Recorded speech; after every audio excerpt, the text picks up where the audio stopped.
We can't just say to the woman or the child, behave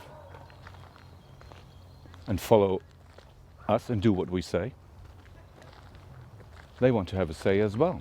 It's essential to encounter a culture of belief to be able to disclose violence. Do you need to pay attention to issues to do with language, to do with what violence means?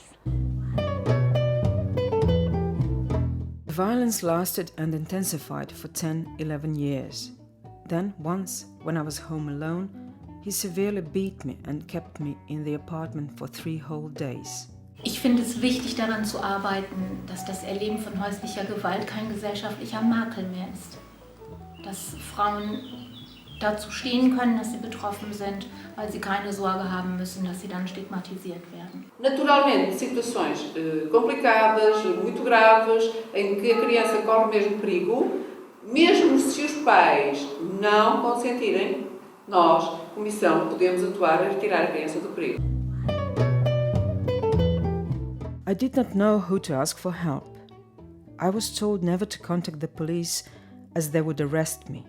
One time, late in my pregnancy, I had been badly beaten and locked in a room. Das ist schwer. Das ist sehr schwer. At some point, somebody has to make a decision about protecting the life of the victim. Mi damo osebi možnost vstopati v nek odnos z nami, z organizacijo, ki izvaja program zaščite žrtev. In ta odnos je drugačen. Žrtev vstopa v ta odnos in se v tem odnosu začenja počutiti varno.